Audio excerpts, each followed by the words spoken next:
Oi, gente! Aqui quem fala é Lauriston Soares. Eu sou biólogo, especialista em hematologia laboratorial e atualmente eu sou professor de anatomia e fisiologia humana.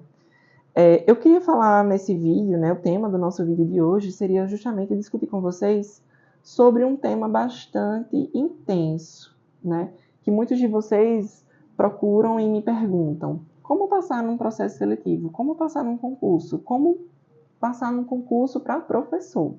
E eu vou responder aqui para vocês algumas dicas que eu sugiro vocês fazerem. Bem, geralmente um processo seletivo, um concurso para professor, ele tem algumas etapas. A primeira etapa consiste em você fazer uma prova dissertativa. Uma prova dissertativa onde você vai escrever sobre um tema e você vai escrevendo laudas e laudas sobre aquele tema. No meu caso, eu tive a minha primeira etapa, onde teve no edital 5 temas que eu tinha que estudar. E estudar mesmo, estudar muito, muito mesmo. Então, o que é que você pode fazer para essa primeira etapa? Você vai fazer resumos. Você vai fazer resumos desses 5 temas.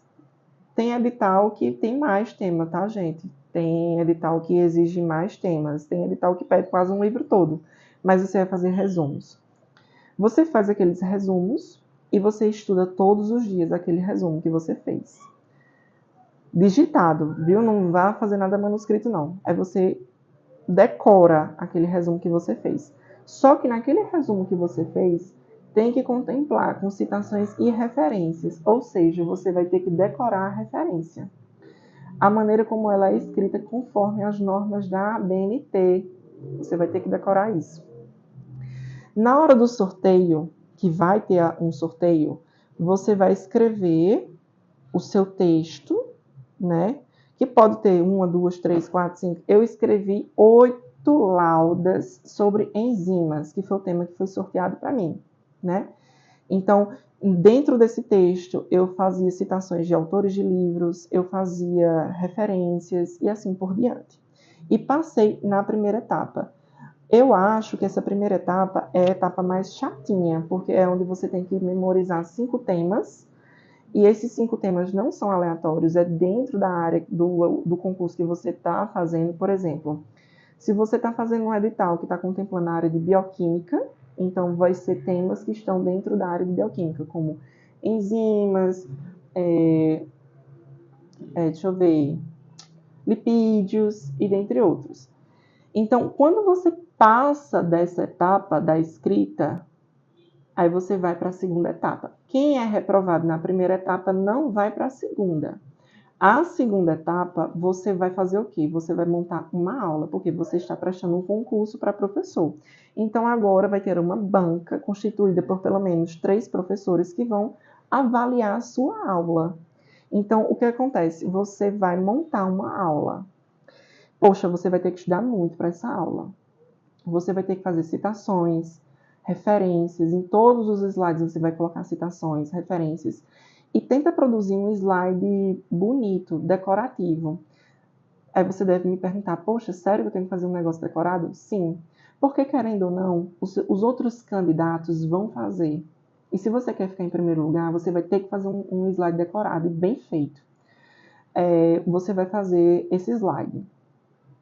Eu até tenho ainda a minha aula que foi feita, que eu aprovei, né? Foi aprovado. E quando você montar esses slides dessa aula, você vai ter que fazer também um plano de aula. Um plano de aula.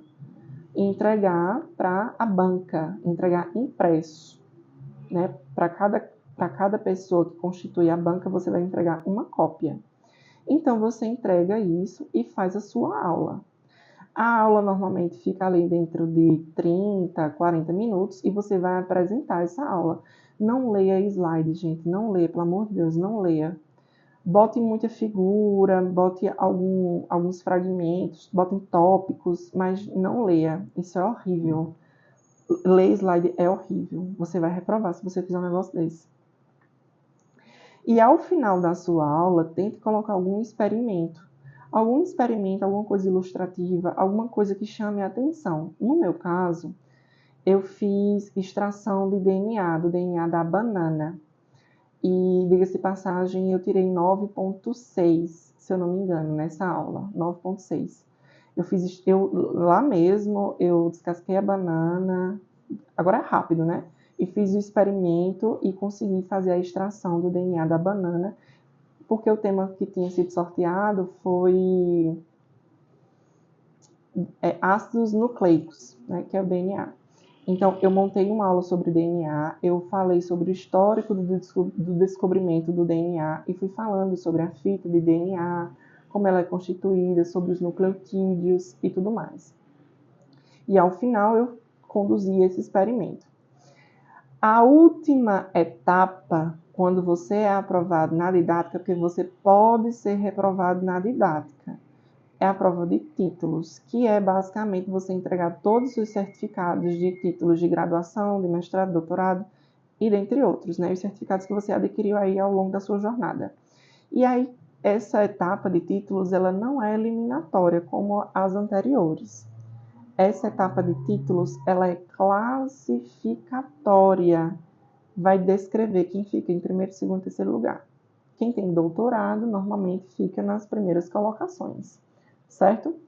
Mas a dica que eu dou para vocês é montar uma aula bem feita, decorativa, nos slides, colocar citações e referências em cada slide e, posteriormente, você realizar esse experimento. Esse experimento é algo inovador, que eu acredito que os outros candidatos não vão ter essa expertise em fazer isso, certo?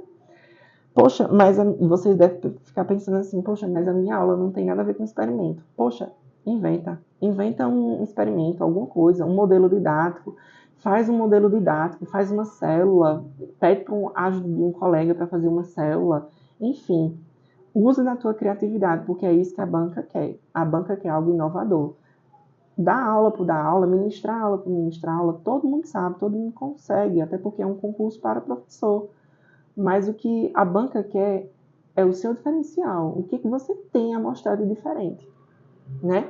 E claro, é uma coisa que é um pouco polêmica, mas eu acredito que ficar estudando durante o período noturno seria eficiente. Descansar é importante, mas num momento como esse, eu acredito que deixar para descansar depois é melhor. Eu madrugo. Quando eu vou fazer um concurso, eu madrugo. Eu fico acordado até não sei que horas, esperando não, estudando e memorizando todo o passo a passo. E cronometrando, viu? Treinando, cronometrando a minha aula. Tem que ser cronometrada, porque você também pode ser reprovado se você passa do tempo estabelecido pelo edital. Tem edital que pede 30, tem edital que pede 40, tem edital que pede 50 minutos. Então, eu passo a madrugada todinha treinando, para que nem eu fique menos, para que nem eu fique mais. Até porque treinar é a palavra-chave. Treinar faz com que você já fique ali sintonizado, né, no que você está fazendo. Você pode até criar outras coisas, né? Quando você estiver apresentando lá a sua aula, você bote ali um relógio, um cronômetro, não para você ficar olhando distante, porque isso é feio, mas para você dar uma espiadinha, vez por outra, para você ter uma orientação de quanto tempo falta ainda, certo? Então, é isso, pessoal. Eu espero que vocês tenham gostado dessas dicas de como passar para um concurso para professor.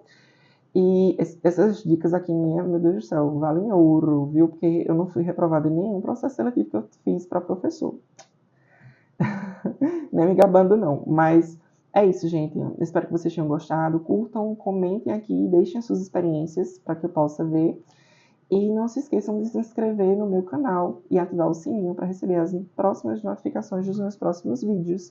E até logo!